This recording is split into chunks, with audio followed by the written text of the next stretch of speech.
రెండు జిల్లాల్లో వేలాది ఎకరాలకు సాగునీరందించాల్సిన జలాశయం నిరాశను మిగుల్చుతోంది. అభివృద్ధి పనులు జరగకపోవడం, నిధుల లేమి, అధికారుల నిర్లక్ష్యం వెరసి చివరి ఆయకట్టుకు నీరందక రైతులు నష్టపోతున్నారు.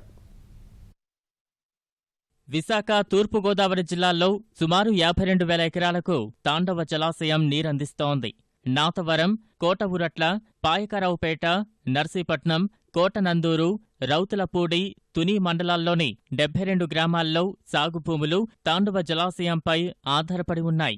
ప్రస్తుతం జలాశయం లోతు 380 అడుగులకు గాను నీటి మట్టం 361 అడుగులుగా ఉంది. అయినా చివరి ఆయకట్టు వరకు నీరు చేరని పరిస్థితి. పూర్తిస్థాయిలో వర్షాలు లేక జలాశయంతో పాటు కాలువల అభివృద్ధి చేపట్టక ఆశించిన మేర నీటి విడుదల సాధ్యం కావడం లేదు.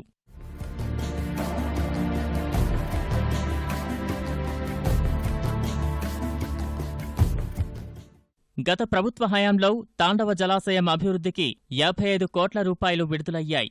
ఆ నిధులతో చేపట్టాల్సిన సిమెంట్ లైనింగ్, పూడికతీత పనులు జరగలేదు. నిధులు పక్కదోవ పట్టడం వల్లనే జలాశయం అభివృద్ధి పనులు జరగలేదనే ఆరోపణలున్నాయి. జలాశయం చూడటానికి నిండుగా ఉన్న సాగునీటి విషయంలో రైతులకు నిరాశ తప్పడం లేదు. ఖరీఫ్లో 30 నుంచి 35,000 ఎకరాలకు మాత్రమే నీరందుతోందని రైతులు అంటున్నారు. మరి ఖరీఫ్ పంటకు చూస్తే సరిపోయిన వాటర్ సరిపోవట్లేదు, వర్షాలు చూస్తే సరైన సమయంలో వర్షాలు పడటం లేదు.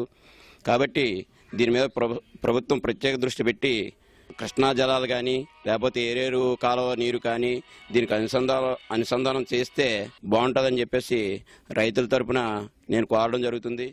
జలాశయ అభివృద్ధికి ప్రణాళికలు రూపొందిస్తున్నామని రిజర్వాయర్ చైర్మన్ చెబుతున్నారు.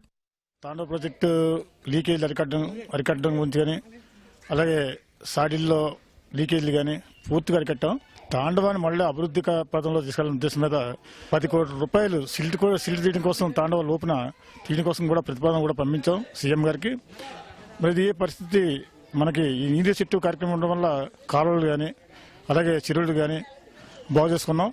వర్షాలు పడకపోవడం వల్ల కొద్దిగా ఇబ్బందులు ఉన్నాయి. ఈ సంవత్సరం ఇంకా 10 అడుగులు వస్తే కానీ మన నీరు వదలని పరిస్థితి ఉంది. వేలాది ఎకరాలకు నీరందిస్తున్న తాండవ రిజర్వాయర్ అభివృద్ధిపై అధికారులు పూర్తిస్థాయిలో దృష్టి సారించాలని విశాఖ, తూర్పుగోదావరి జిల్లాల రైతులు కోరుతున్నారు.